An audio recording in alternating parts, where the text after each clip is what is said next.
behalf of the Center for American Architecture and Design, I'd like to welcome everybody who is with us either remotely or in person to this edition of the Friday Lunch Forum. My name is Martin Heddersch. I'm one of the faculty. I'm on the faculty advisory board for the Center for American Architecture and Design. And I'm just going to say a couple of words. So the mission of the Center for American Architecture and Design here at the School of Architecture is really to provide a platform for collaborative and critical scholarship, for exchange of ideas, for the dissemination of faculty research through symposia, publications, events. And this Friday Lunch Forum, you can actually, by the way, you can see some of the publications that are laid out there in the foyer if you're interested. There's also the Friday Lunch Forum is sort of a lecture series that we have that is focused on a sort of informal exchange of ideas, some ideas in practice. And so we will have people present a wide variety of ideas, research, projects, discourse, always in the hope to facilitate discussion, discourse, debate, and sort of like a lively culture of exchange and learning here at the school, but also beyond the School of Architecture. I also just want to briefly introduce our new managing director, Bridget Gale-Ground, who I think most of the faculty know already, but she's been with us for about a month now. So yet another welcome officially. And today we're going to have Todd Brown. Dr. Todd Brown is the 2021 to 23 Race and Gender in the Built Environment Fellow at the University of Texas School of Architecture here with us. He's trained as an architect, but he's also an environmental psychologist whose research lies at the intersection of critical race theory, the built environment, architecture, and urbanism. He works theoretically, he works empirically, visually, and his research explores how architecture and other physical spaces and places are produced, perceived, and evaluated as a racialized and embodying other social construct. He has published several scholarly works at the intersection of psychosocial perception, race, social justice, architecture, and urban design.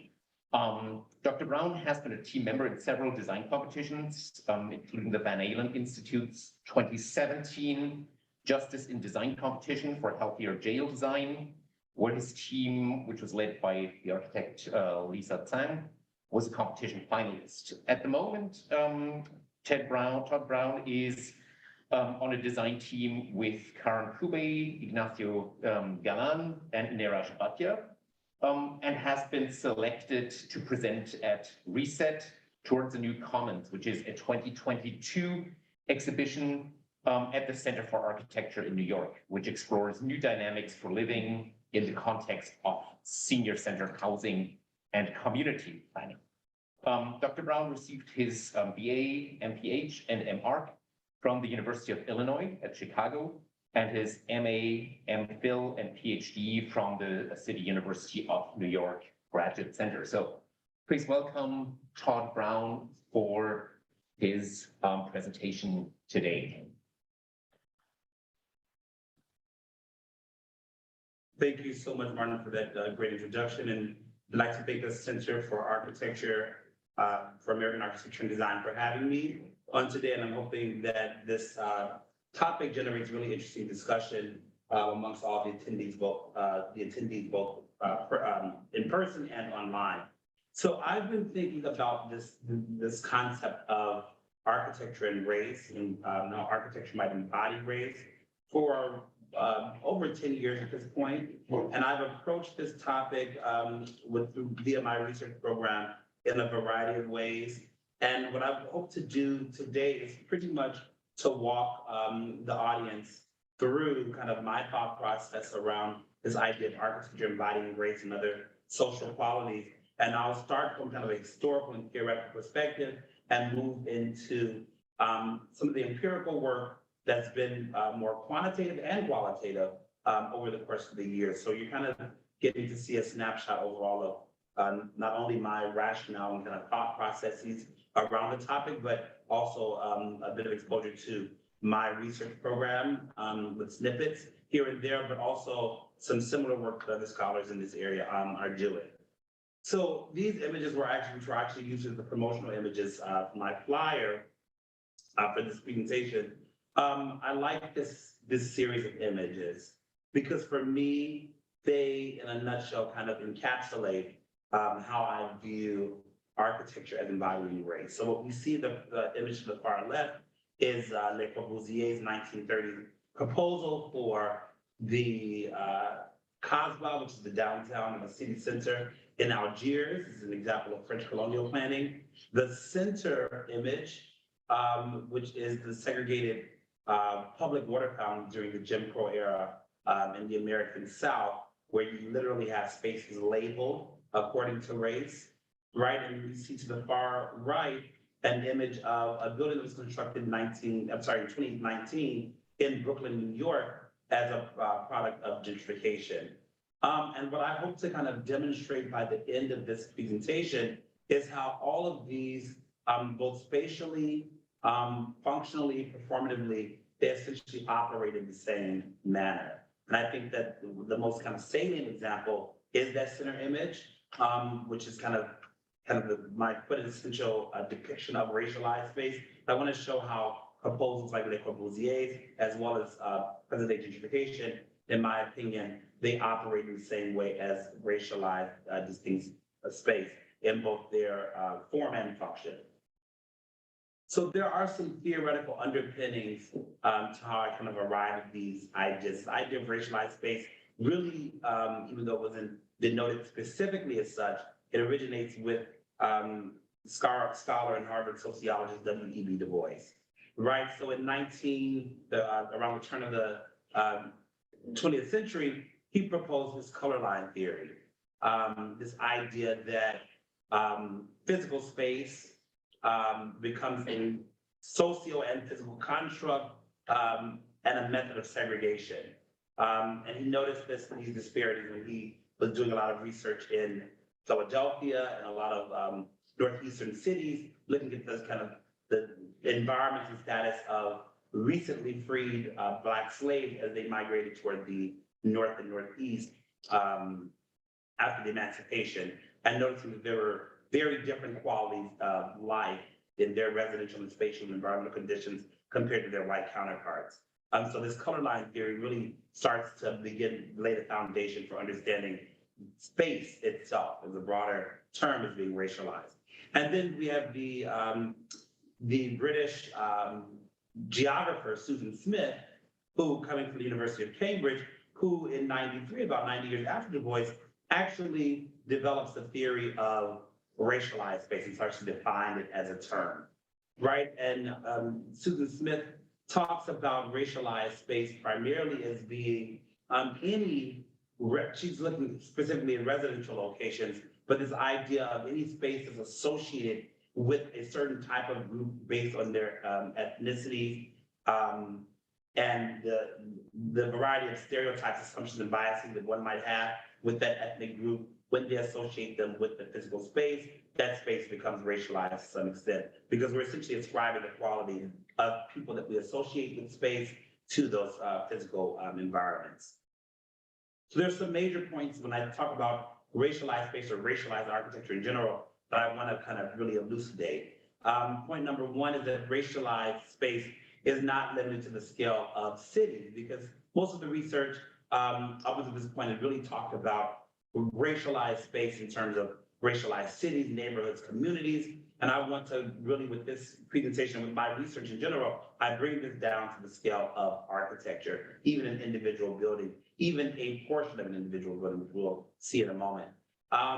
Racialized space is socially produced space, right? So a lot of us with understanding of sociology and understanding of a lot of theories on the social production of space, we often understand how space is socially produced more broadly, but we often neglect to realize that the social production of space is the racial production of space, right? All of those social qualities and attributes that are embedded within space, those happen at the same time during which space is socially produced. So all those other qualities like race, even class and gender, they're embedded into the production of space itself. And again, can be directly applied to architectural space. So when we understand how space is socially produced, this is point number 3, we then are understanding how architecture is racially produced, or any space is racially produced. Point number 4, racialized space is produced and reproduced primarily through social interactions and transactions. And that is an important concept, because oftentimes we think about racialized architecture, and it's hard to make the connection, because one would argue, well, architecture doesn't inherently have a race, right? We're talking about building materials, constructing the physical environment. And while that is true, it's the social transactions and interactions that occur within those spaces, and then the concomitant associations that we make that are often racialized or embodying the social attributes that then allows users, occupants, experiences, et cetera, to then perceive architecture in the built environment as containing those social qualities. So that's an important point there. Point number 5, racialized space is often perceived as such through the social spatial imaginaries by society as a whole. So although there are individual perspectives that often vary based on a variety of factors, which I will discuss a bit later, usually those of us who are products of the same environment, for example, Western American society, we tend to share overarching common understandings and perception of space. When we look at a particular environment, most of us in many cases have the same reading of that space in terms of this space is affluent, or this space is poor minorities, or this is wealthy whites that live in this space. And that's because there is ideologies that we have present that are constantly being produced and reproduced within mass media, within society as a whole. They kind of dictate and determine what racial and social groups we believe exist in spaces, or that we believe should exist in those spaces. And then lastly, racialized architecture also kind of comes to be and becomes really prominent and evident through processes of what I call disruption and distinction, and also this idea of dominance and difference, and how racialized architecture often sets itself apart from its surrounding in order to essentially create this hegemonic environment that others or subjugates its immediate surrounding area. So we'll talk about that as well. There are a lot of other preeminent scholars that I use to inform my research. I'm sure that many of you have heard of most, if not all of them. So of course, Marxist philosophy, these all contribute to how we understand the social production of space, and therefore lends itself to this idea of the racial production of space. So Marx, of course, as anti-capitalist, really looks at space as a product of social relations, particular economic relationships, right?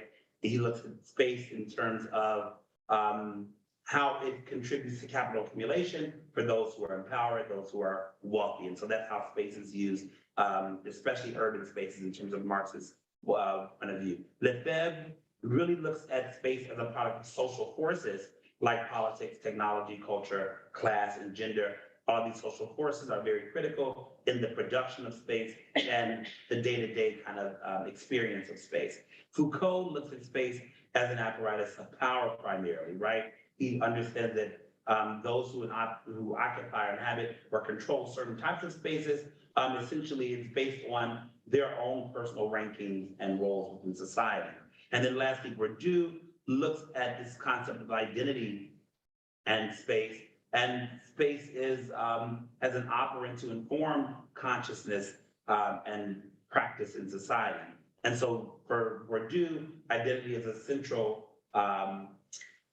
component of how we use and occupy spaces in terms of place identity, this idea of our own identity being reinforced or reproduced through the spaces that we occupy or associate ourselves with. So these are all different perspectives that essentially all kind of lend themselves to understanding the social production of space, and how society both produces and perceives the built environment. There are lots of other theories through legal scholars, right? So not just philosophers. But essentially, all of these kind of quotes and definitions here listed, I would say that one of the most poignant one is the first one. There is no single force in producing racial meaning. How is race made? How is racialized space made? It's not through a singular act, but it's usually and almost always through a system of forces. Just even when you think about the previous slide, all of those philosophers came from different perspectives, but they're all simultaneously correct in terms of how space is socially produced. So that means there are a multiplicity of systems working at play that are constantly making race and constantly informing how society understands race and even racialized space. And so thinking about it, especially in the United States, historical processes of making race that really date all the way back to the 1619 and beyond, in terms of the North Atlantic slave trade, for example, right? Historically, how race has been shaped and formed in the US and how it's evolved in terms of definition and meaning, but also how racialized space has been created and constructed over the past 400 plus years in the US. And these are not through singular acts, but these are through a variety of policies, practices, legislation being passed, production and construction of the built environment that are constantly reinforcing each other. Also through many restrictions and prohibitions, right? All of these are happening over centuries to constantly reinforce race and also set up racial hierarchies. And so when we talk about racial hierarchies in the US, and we have to think about this in terms of any form of colonization or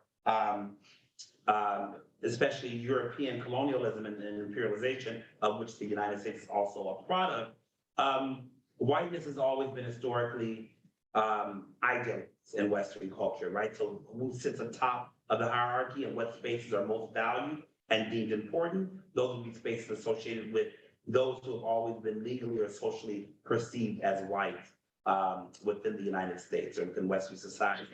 And then to the contrary, those who have fallen outside of that category of whiteness or have not been considered fully white, and that would even extend, let's say to the US before World War II, when you had other white ethnic groups like Jewish, Italian, Irish, et cetera, and many Eastern Europeans that were not considered fully white at that point. When they lined outside of mainstream whiteness, even the spaces that were associated with those groups were considered inferior and subpar.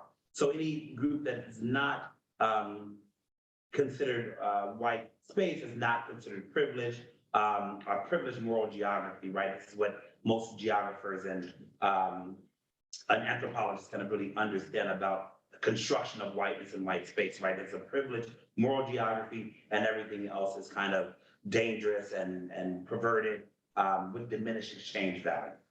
And so that has persisted over the years, and it really became kind of materialized and actualized in the US. Well, it starts from the 1870s, which I'll talk about in a moment, right after the emancipation, but it becomes formalized really in the 1930s and 1940s, starting with US federal housing policy.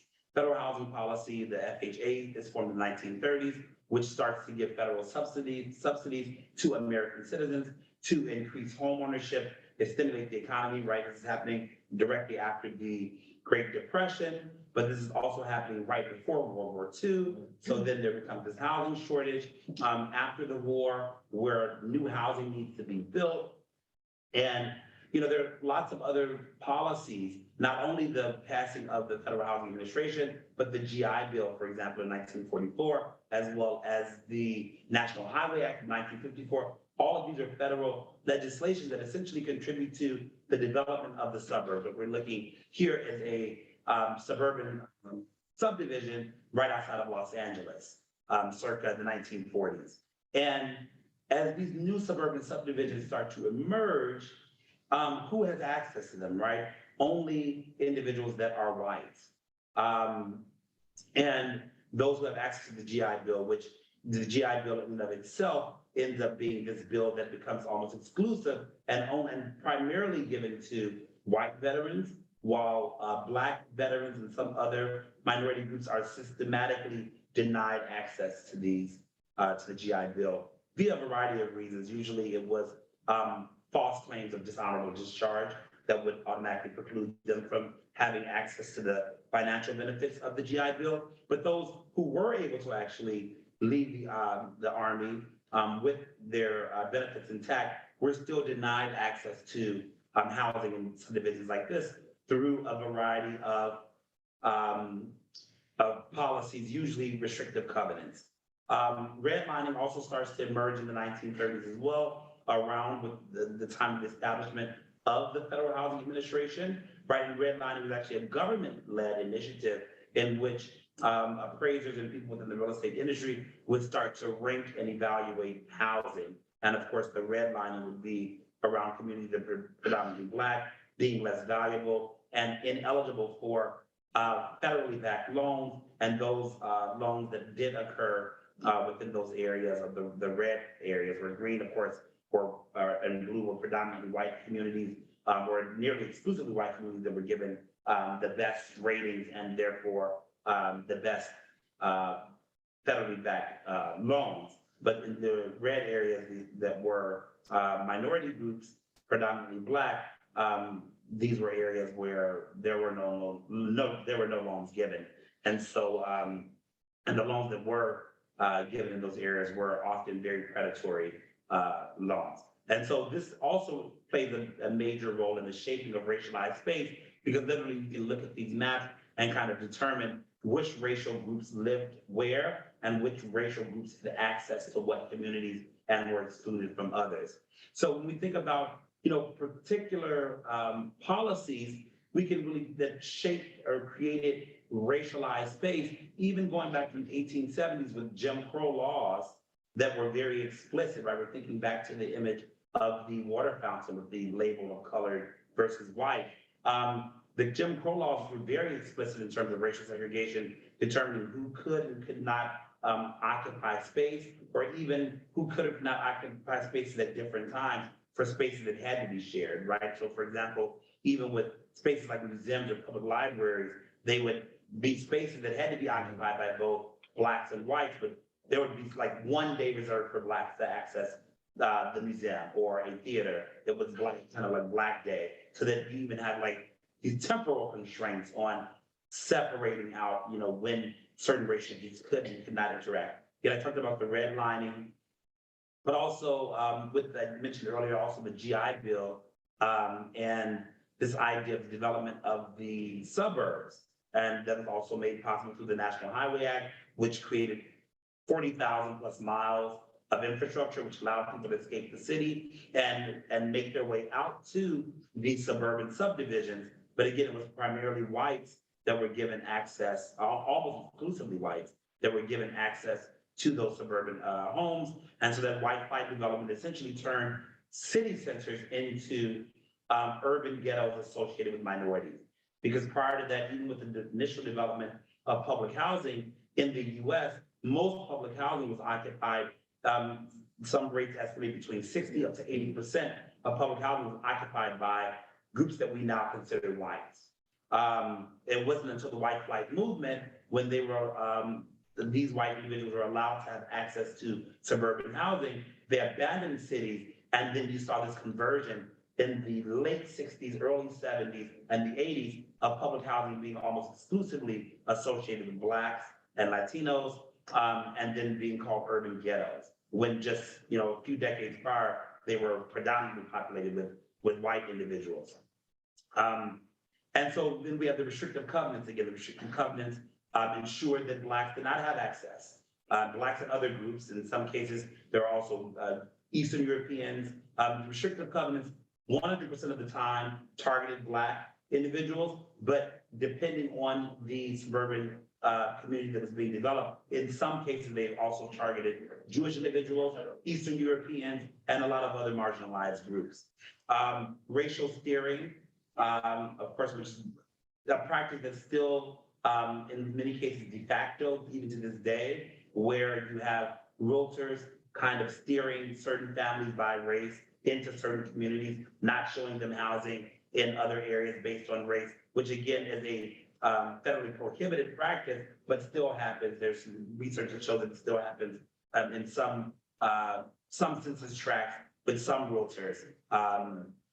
Block busting, which is an older practice, which is basically when Black families begin to move into certain residential areas.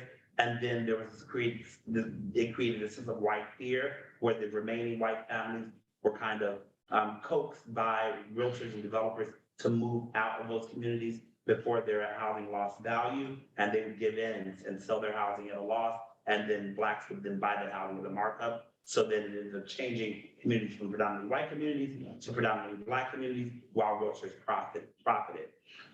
Predatory lending, which is something that is still a problem to this day. We can see the remnants of that even with the 2007 to 2008 Great Recession. That was, this idea of ballooning loan payments targeted toward those with subpar credit. Exclusionary zoning is another practice that even is still used to this day. And it can be restrictive based on lot sizes or a variety of other factors, basically keeping certain types of people based on race and class from being able to buy property or build property in certain communities. And then gentrification, which is ever present, right? This idea that at least the surface gentrification appears to be integrating racially a community. But the problem with gentrification, as we all know, is that it ultimately leads to the shifting of that community, usually from poor and minority to definitely more affluent and usually more white. So while during the transitional years, it looks like the neighborhood is being integrated, but the ultimate end game is that gentrification always ends up being very homogeneous in terms of race and class. So that's the outcome. And these are all forms of environmental racism. So I want to really point out all of these policies and practices, whether they are historical or current or both, they're all forms of environmental racism. And I'll just go over the definition of environmental racism. And this is one of the latest definitions according to the EPA, but it's the placement of low income or minority communities in proximity of environmentally hazardous or degraded environments, such as toxic waste, pollution, and urban decay.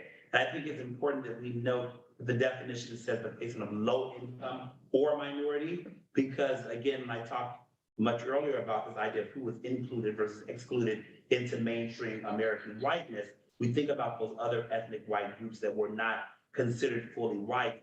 And they were some of the original kind of victims of environmental discrimination.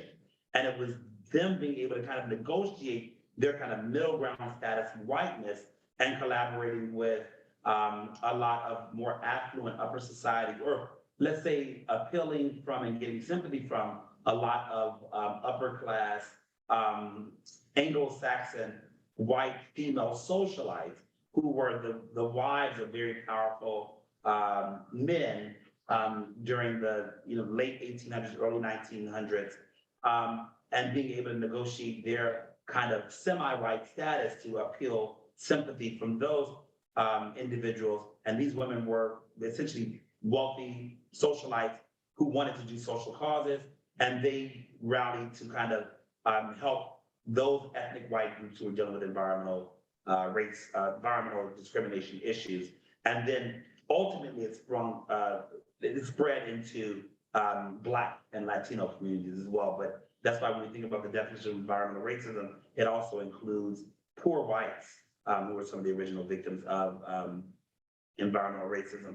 But also with this definition, it works on the inverse as well, right? So not only the placement of these types of communities in proximity to hazardous or degraded environments, but it can also be the insertion of environmental hazards into these communities, right? So it's not, for example, just forcing Black and brown people to move into environmentally compromised neighborhoods, but it could be a environmentally sound Black and brown community when you insert an environmental hazard there that is also an example of environmental racism. And environmental discrimination is the same thing, only it looks beyond class and race, and it can be based on a variety of other demographic categories.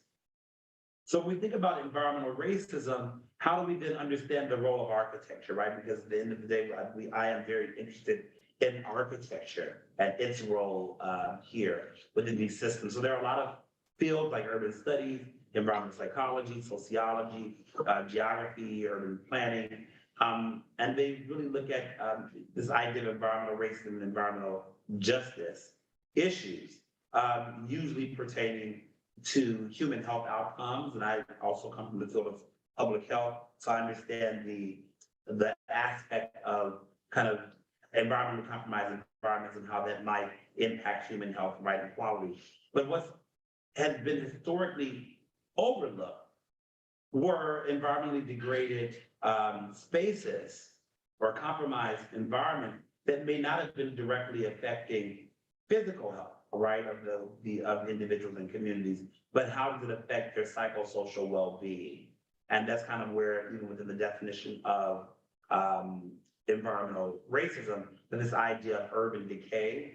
So it's not just about pollution and toxic waste, but even just urban decay environments that are, or urban spaces that are degraded spaces, right? Just lower quality of life or standards of living. And how does that impact individuals? Or how does it impact individuals when architecture serves to kind of embody and materialize distinctions and separations between racial and social groups?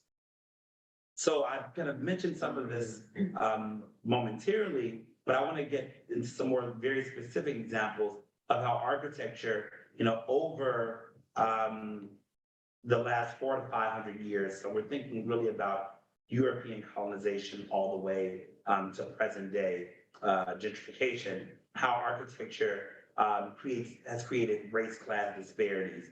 And again, primarily I argue through disruption and distinction. So this is one example. This is the Secretariat building. This is actually, I think, one of the newer examples of colonialism. It was constructed in the 1910s. It's an example of British colonial architecture in India. And basically, what the British did during their occupancy of India is that they used is essentially kind of a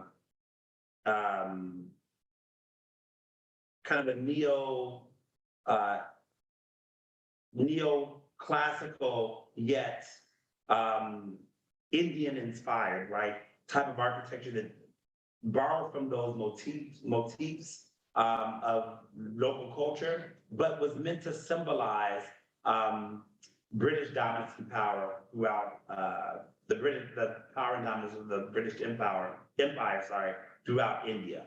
And so how these spaces start to reinforce this idea of a racialized space is that here you are in India, but yet you have occupancy by the British government.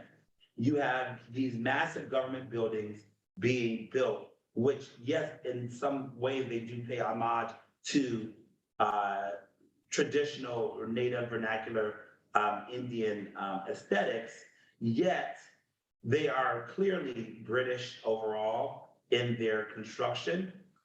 These are large, so they are very dominant kind of governmental buildings.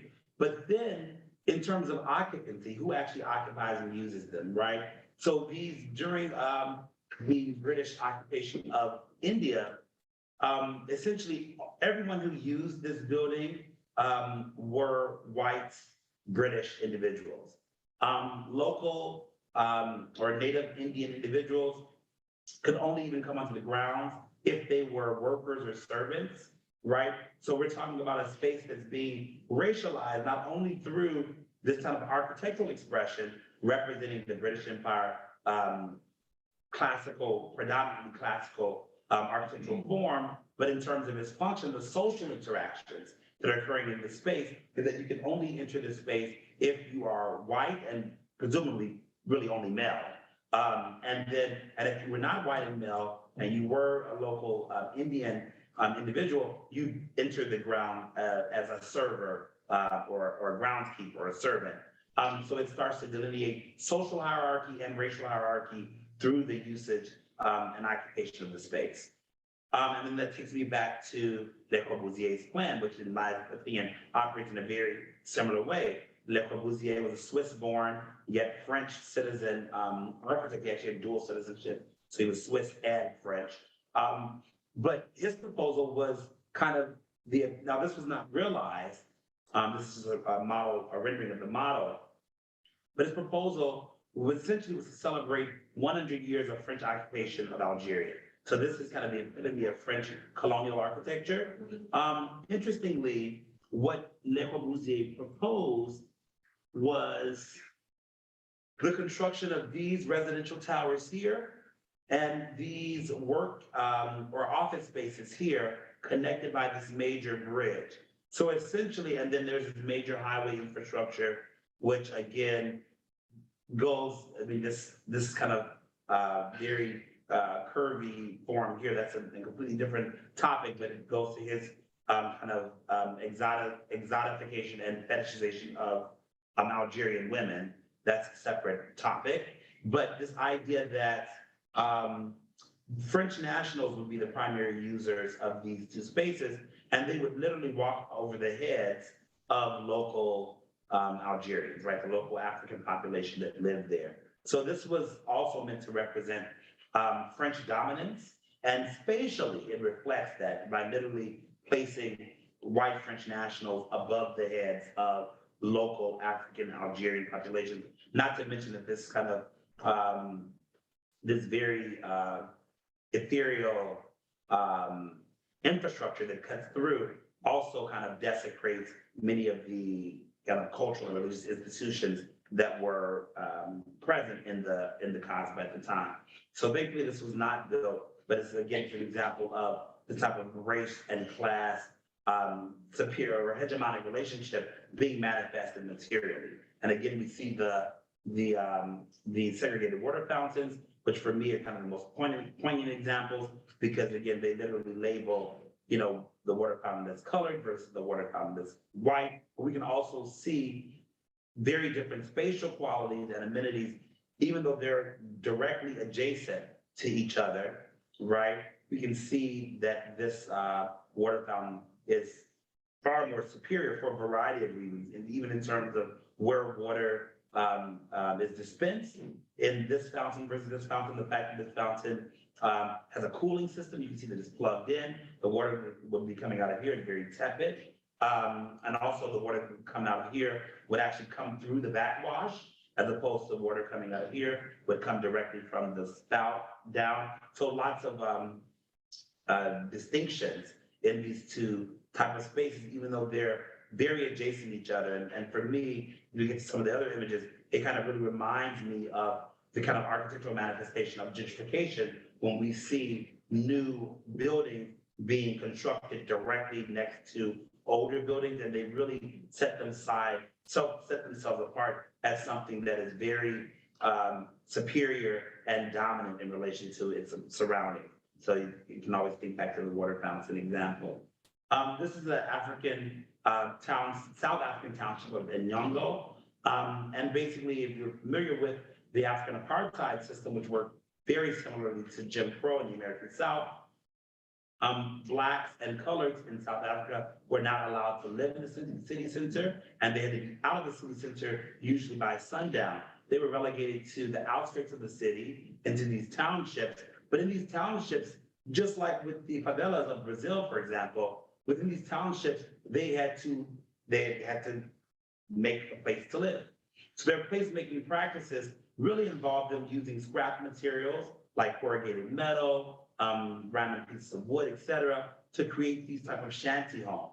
Now, what ends up happening is that while modern day construction is happening in the 1930s, 40s, 50s in South Africa, where white South Africans live, the architectures that emerged amongst Blacks and coloreds during this period happened to be this type of kind of makeshift housing. So therefore, when one just automatically looks at these types of vernacular architecture, it becomes racialized because automatically you associate these type of architectural forms with colored and Black South Africans, because white South Africans did not live in these type of spaces.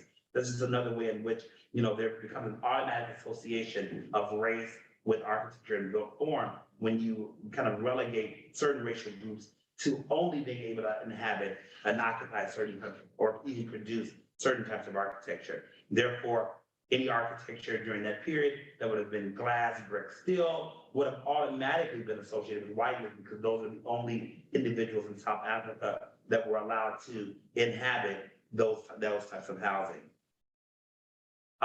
So Neil Smith is an urban geographer who also heavily kind of influences my work and thought around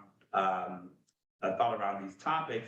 And taking this up back to New York, he writes, I'm going to read this quote because this quote also is very important to kind of really as an impetus to my research program. So he says that several protesters used the police barricades around the glass and brass doors of the Christadora condominium, which became a hated symbol of the neighborhood's gentrification.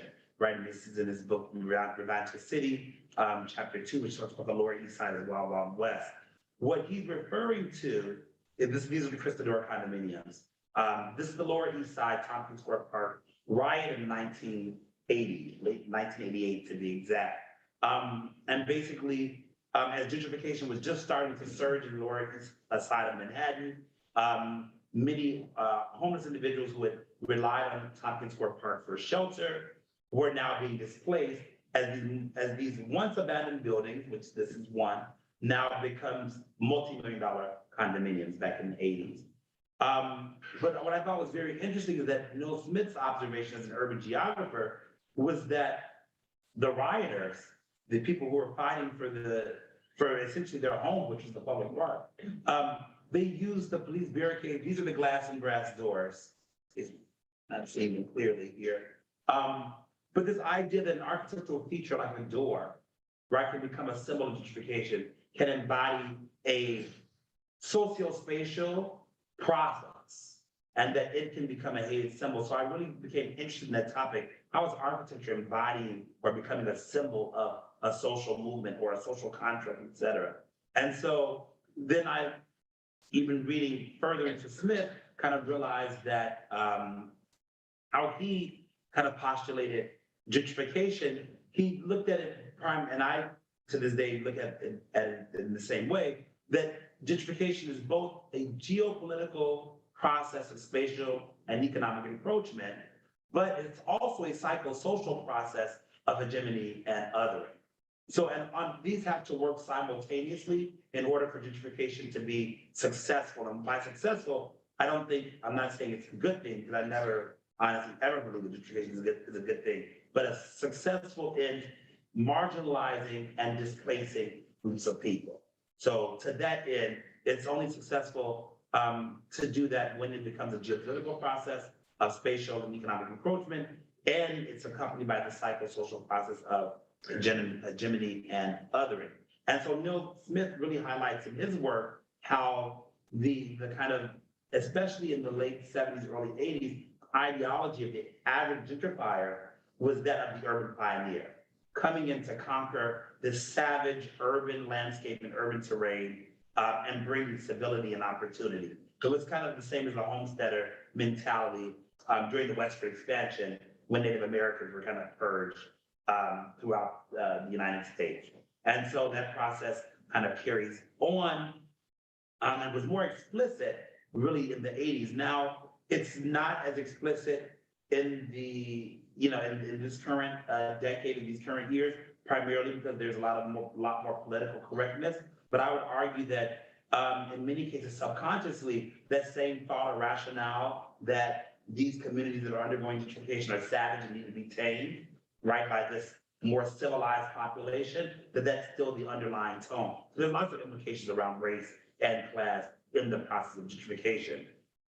And again, the impact of gentrification that ultimately leads to spatial and psychosocial, political, economic, racial, and spatial constructions of the other, right? And this is common in gentrification, both in the United States and globally. So what does gentrification ultimately lead to, and how are all of these things tied together and connected? What I'm also interested in is this idea of the race space imaginary, and there's only kind of a handful of scholars that I'm familiar with nationally who are working on this theme. So this idea, when we talk about a race space imaginary, this idea that when we look at a physical space, that we automatically make racialized associations to it, right? And we understand from some of the previous slides I discussed, there's a historical process, right? And so why we associate certain communities with certain racial groups, et cetera, et cetera. But now let's get into specific architectures, right? So on the image on the left, notice that both of these images are lacking people, right? Depictions of individuals. We just see physical space. So the image on the left, we see what appears to be an urban housing or residential complex. I would by default even say public housing because of the red brick, but let's assume that we don't know that it's social housing. Let's say that we do know that it looks to be housing. It's and it appears to be an urban area, right? We see graffiti. It's kind of a stereotypical concrete jungle, could be in New York, right? And then to the right, we see the kind of stereotypical pristine gated community. And this is what I mentioned earlier, this idea that society as a whole, many of us would automatically read this space on the left. And notice I'm using the language colored in white because I want to reflect back to the colored water fountain image, where that is the language that is being used inside. I'm just kind of reinforce it. Is this space a space for colored individuals, colored people of color, which is the more politically correct term today? But, and is the space to the right a predominantly white space, being occupied by white individuals? We don't know, we have no idea, yet that imaginary, that yes, more than likely we would associate the image on the left with being people of color, also poor, versus the image on the right, we would associate being with definitely affluent individuals and more than likely white affluent individuals. That persists, right? And that is true of most people. So this is what the race-based imaginary is, this idea of associations. This is from Mexico City.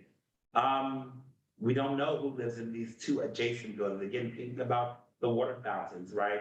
They're adjacencies. Usually only within urban areas undergoing gentrification, you can find these type of kind of architectural juxtapositions or polarizations, right next to each other. Again, we don't know. We don't know if, white affluent people live in the building equally on the left as on the right. But it's the idea that we have these imaginaries that we look at certain qualities and characteristics. This is also from New York City. And this is on 118th Street in East Harlem.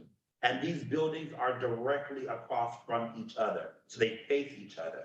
And interestingly, the building on the right is the building that I used to live in, this building here, when as a graduate student, when I first moved to New York. And this is what led me to my first set of empirical research, living in that building directly across from the other. We're close to 1250. Okay, so we're going to go through these studies very quickly and then open up for questions. So my first study, I wanted to look at the perception of racialized architectural space. So this is one of the studies that I really want to investigate empirically. Do people read race when they look at architecture? And so this was while I was living in East Harlem. I took 6 images of a building or of architectural details at different scales. So right, the doorway, the facade, and a streetscape. And I did one that represented what I considered pre-gentrification East Harlem and one represented post-gentrification East Harlem. And I really wanted to know, when people look at these gentrified spaces, did they really associate them with whiteness, or were they perceived as racialized? And what were some of the other factors in terms of, if they were perceived as racialized, how were they evaluated? I'll skip over some of the methodology. This was a quantitative visual study, but basically I had a survey image where I asked basically 2 questions for each of those 6 images. One, I provided a semantic differential scale that was that were negative and positive word associations, where I had them to rate the image along that scale. And then also I asked just simply, who do you think lives in this space based on race? And they could select up to 6 racial groups. And this was administered to, my dichotomy was white versus non-white, so that also applied in terms of participants. So these would have been gentrifiers in the neighborhood versus long-term neighborhood residents, usually white versus non-white. And basically what the findings of that research demonstrated was that, yes, I'm not gonna get, for time's sake, into a lot of the specifics. You can't find this paper published online. But what this research showed was that as I speculated, that the pre-gentrification spaces, the older spaces, were indeed by both white and non-white participants perceived as non-white spaces, but were also devalued. Devalued as meaning receiving negative scores on that positive word association scale. And conversely, spaces that were post-gentrification, the newer spaces were perceived as white spaces and were valued positively. The only interesting kind of caveat that came from the research was that I thought that the pre-gentrification spaces would still be rated slightly more positively by non-whites, and that the new or post-gentrification spaces would be rated slightly more positively by whites. It was actually the inverse that happened, which I thought was very interesting. So non-blacks in the community ended up rating these newer spaces of gentrification slightly more positively even than their white counterparts. And white participants rated those pre-gentrification older spaces slightly more positively than their non-white counterparts. So I thought that was very interesting in terms of place identity and what does that mean when, for example, you live in a space that you identify with that you also recognize as being inferior to your white or more affluent counterparts. So the conclusions from this study basically demonstrated empirically that people do perceive and understand physical environments and spaces as being racialized, but also perceived white space is become desirable and valuable. Perceived non-white space is undesirable and devalued.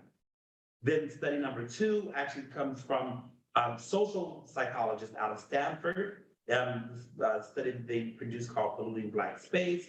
And they looked at this idea of imagining and valuing race space. They found some of the same things, that basically word associations with spaces that were perceived as black were very negative. But there are also types of spaces that were associated with black versus white. For example, randomly generated through an open-ended survey, participants were more likely to say a black space is a basketball court and a white space is a golf course, right? So negative word associations with black space, like poverty, poor, crime, dangerous. And then that led to their development of the theory of space-focused stereotypes, which, similar to my own work, basically said that racial biases that we ascribe to many aspects of material culture, like music, food, dance, clothing, cars, etc., they also are applied to architecture and physical space. And as seen by this one study that they did, when they showed participants the exact same house, represented two different sellers. One seller was ostensibly a white All-American family. One seller was an ostensibly black All-American family. When the family was black, the dramatic changes in perceptions of the neighborhood quality, the quality of the school in the community, that value, the actual economic value of the house, and even participants' willingness to propose a chemical plant in the community. Of course, their willingness to do so increased drastically when the family was black. So a lot of the same information learned from their studies as my previous study. What I then wanted to do is that, because most of these studies, both mine and the other researchers out of Stanford, we did quantitative work. I think quantitative work is great for establishing the what if, but we don't know kind of the nuances, the whys, these types of phenomena exist. And so from a theoretical perspective, I really wanted to incorporate a lot of different methodology, including post-occupancy evaluation, critical race theory, critical race spatial analysis, which had just started to emerge, and also this idea of functional performance evaluation to figure out how can we evaluate physical space, not only in terms of technical metrics like CO2 emissions or thermal energy comfort, or on-site water management, but how can we evaluate them in terms of their social and racial performance? And that's exactly what I did with my third, and this is the last study, which was my dissertation research. And the dissertation was called Environmental Cues in the Social Spatial Imaginary, an examination of spatial perception and meaning making in a gentrifying neighborhood. And I basically utilized all of the knowledge that I had gained theoretically and from doing quantitative research and looking at the studies of others to really develop a methodology that was qualitative, that would answer the questions that I needed, but then also would again go back to the socio-racial performance evaluation, which is something that had not been really kind of utilized in evaluating architecture, the environmental built space. And my main research questions are, what are the environmental cues? What are the nuances of physical space, or even elements of physical space in the smaller scale that individuals use in order to create a socio-spatial imaginary about that environment, and particularly in the context of gentrification. And so I have 4 slides, about 2 more minutes.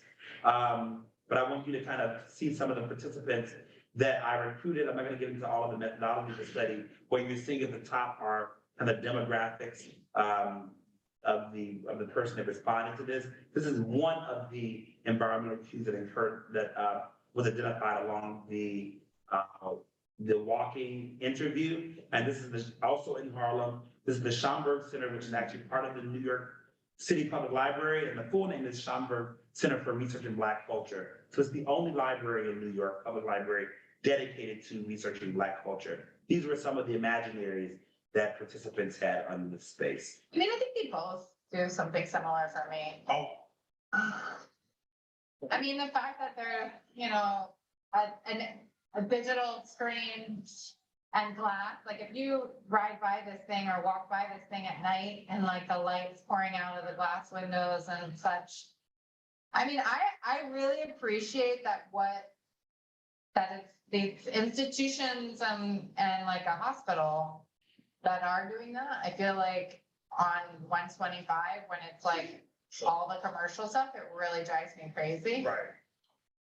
So Brenda is a white female architect who's one of the study participants, and this is her perception of the Schomburg Center. Now this is Harry. Honestly, I think the Schomburg's a lovely building and institution, but it's almost seems intentionally not like that bombastic. Like it sort of blends in. Yeah, it's clearly a new building, but I think the use of the brick, and then it keeps it sort of understated. Like I mean, there's a lot of brick around, right? A little bit more than that. Okay, that's Harry, the biracial male, also an architect. There's this corner. Which I love and hate at the same time. But I mean, it's amazing that, you have this kind of. It's yeah. Let's go here. But I wanna. Get away from that horse. Yeah. These are pretty good lights, but still, yeah. But, About the. so the Schomburg's kind of amazing in that way that, it's so visible to this corner. It's such an important corner. And then you look at, it gets shown, it's like, here's Black poetry, here's Black history, here's Black writing, here's Black poetry, art.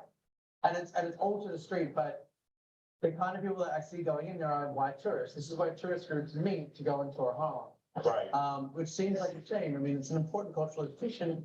It's great that there's this outreach and that people are learning, especially people from outside the community. But again, is it serving people in the community? Is the gallery serving people in the community? And so you feel like it's really catered more to. Is it to more? I mean, what if the Schomburg's ever? I'm sure the research institutions are used by locals and certainly used by people of color. But I find like at this lower level, again, this front is kind of steered here, but certainly on this corner, you've got the big screen and lights and all the rest of it. It feels like it's more of a cabinet of curiosities for the locals that walk by, rather than something that serves them. And then lastly, Francine, she's a long-term resident. It's like an attraction spot Okay. for tourists, people not before was what? Okay, so she also had the same perception, both Walter and Francine actually are residents of the community, and they view this space architecturally after the redesign as a space predominantly for white tourists. And so that's just kind of shows some of the diversity that exists in perceptions, right? Perceptions of architecture as racialized are not always monolithic, but oftentimes race can be read in the built environment through, again, the social interactions and transactions that you see happening in association with those spaces.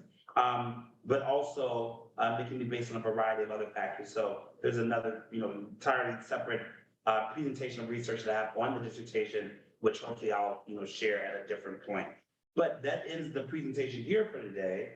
And are there any questions?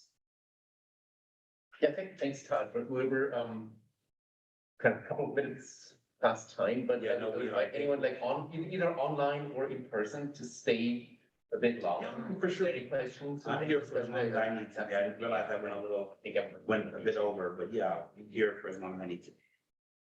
Well, we've got nice compliments coming in from that.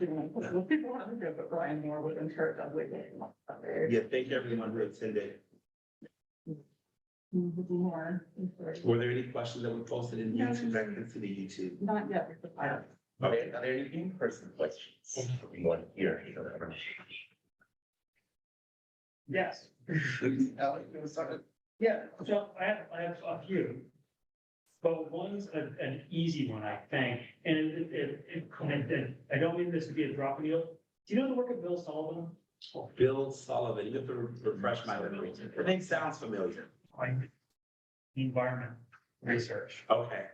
Done a lot of work in the Chicago public housing area.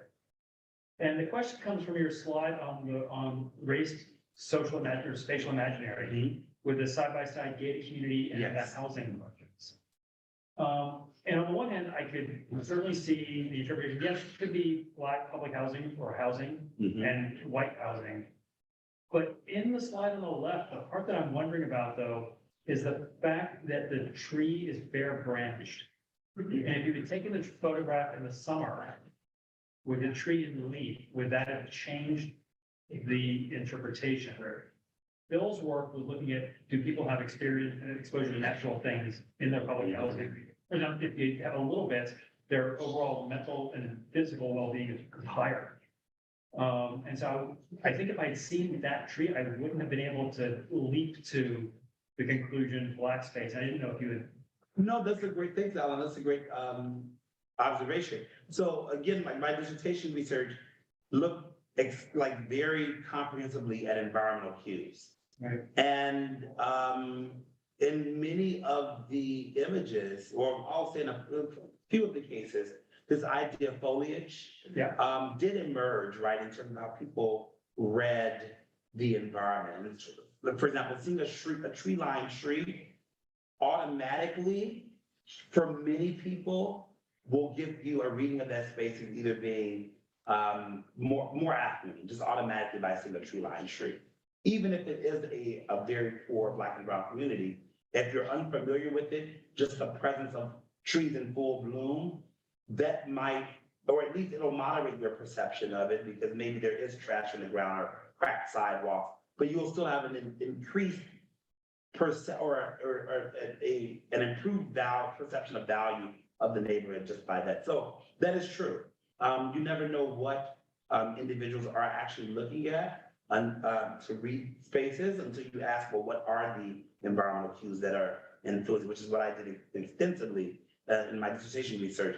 But I would also notice that when I showed those two images side by side, those were not my dissertation research images, those kind of like images from, I think like stock images online that I was using to make a point. So I didn't have any empirical evidence to say. That's why there was a question mark next to it, because I'm saying, do most people read this as, poor space for colored people of color, and do people read this?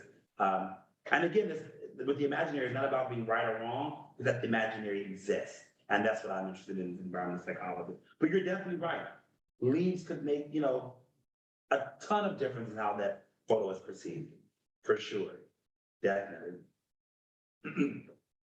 Okay, so we have a long question, longish question. Okay. By Fernando that I can just, I will just read it. Okay, yes, There's a little bit of space for interpretation, or Fernando, are you there? We can't hear. Oh, okay. I am, but I don't know if you can hear I can me. hear him. I can hear you, Fernando. Okay, thank you. Okay, Todd, thank you. Yeah, Great. okay, perfect. Then Great, Fernando okay. can ask. So let any me question. ask my question. Thank you. Thank you for a wonderful presentation. Thank you Here- so much. Here's what I wrote. I mean, you're getting into something really powerful. And I wanted to ask you about the need to theorize it further. And I asked about theory because when you presented your theoretical references, you talked about Foucault, Lefebvre, and Bourdieu, and there was once more, and they are all white Europeans. And Yeah. your theoretical references were not Mabel Wilson, Craig Wilkins, Charles Davis, or Adrienne Brown. So I wanted to ask you if you see a need, or if it's coming up next, a theory of Black space, a theory of anti-racist architecture. Yeah, no, I think that's a great observation. Well, one, notice the first two theorists that I mentioned were W.E.B. Du Bois and Susan, why am I forgetting Susan's name? But I'd say that to say that what was a Black male and white female, the first two theorists. And then you're right, the second, Susan Smith, I just remembered. But so Susan Smith and W.E.B. Du Bois were the first two theorists that I mentioned. Then yes, I did mention the classical theorists, Marx, Bourdieu, Foucault, and Lefebvre. And it's true, one of my great critiques of architecture, mind you, a lot of their writing is directly related to architecture, but none of those four are known as architectural theorists specifically. But I will say that the foundation of my research, when I first started investigating these topics, and especially empirically over 10 years ago, the work of people that you mentioned, of course, they were doing work then, like, of course, Mabel Wilson was actually on my dissertation committee. I know Charles Davis pretty well. So Adrienne Brown, I'm familiar with all of these scholars. I didn't mention them in this research because most of my work, you've actually seen a snapshot that spans over 10 years, my research, it actually goes back from beyond before I knew any of who those people were. Like Mabel, I've known her for the last 7 years. And again, she was on my dissertation committee. But no, I do plan in future work.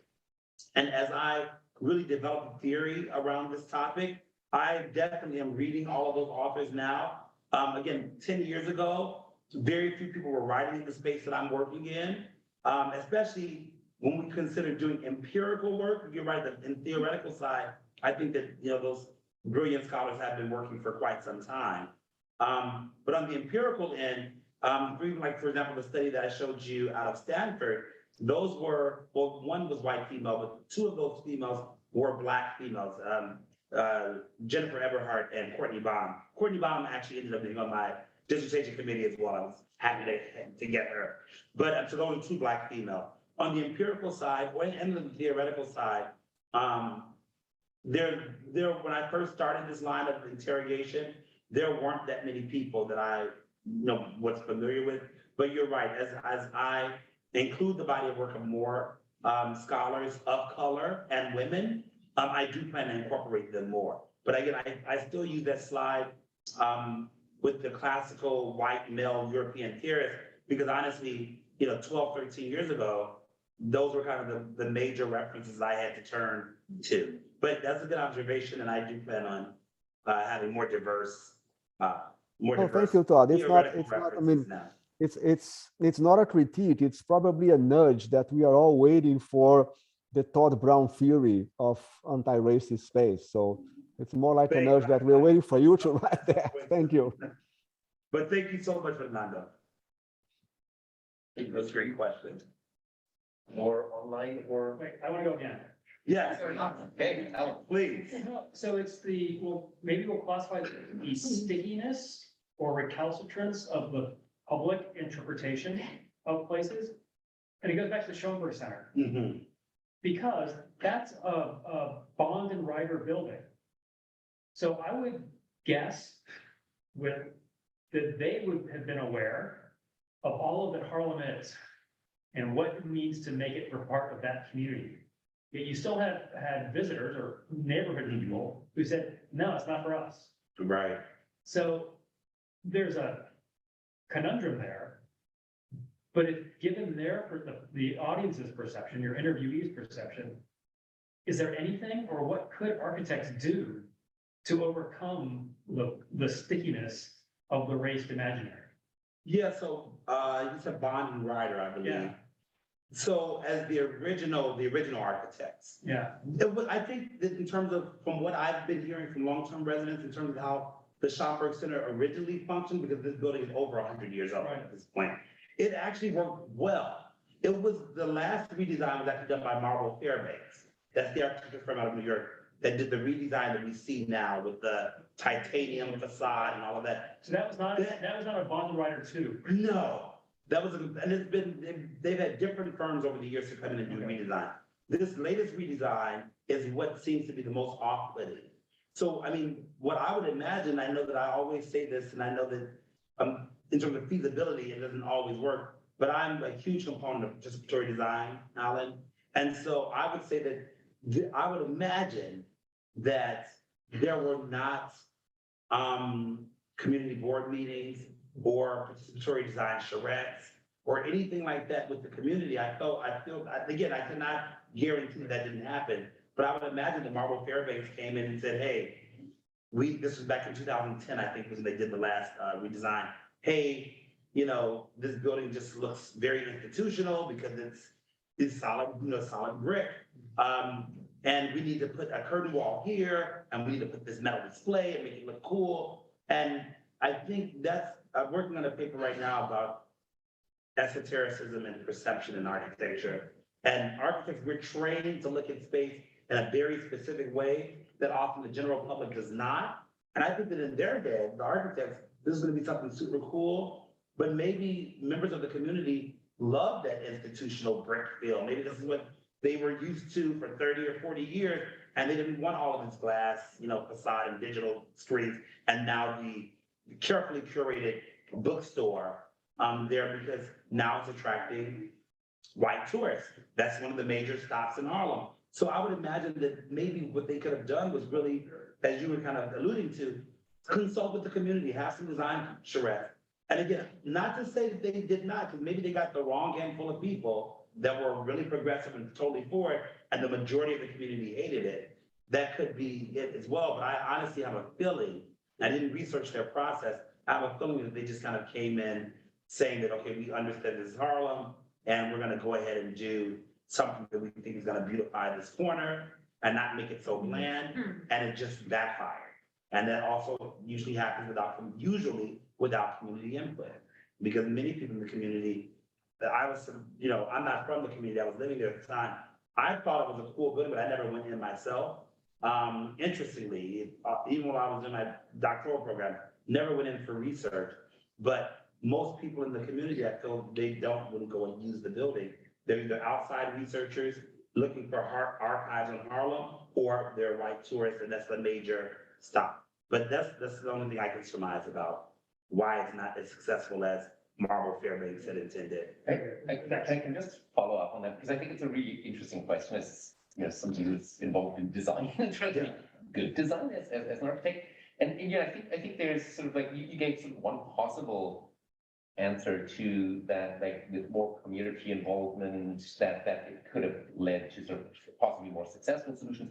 I think there's also sort of slightly darker narrative here in terms of like hope for that, because what I noticed when you sort of introduced a lot of the kind of examples from and like it struck me, for example, that public housing, and I didn't know that originally was often sort of pre-white flight, predominantly kind of occupied by whites. Yeah, I think that to me was really interesting. And then obviously with the whole suburban narrative, but I think there's a sort of like trajectory that associates newness with whiteness, right? Like, and like no matter what it is, which I think is really an existential crisis for somebody who isn't an architect, because we do is by definition mostly create new things, right?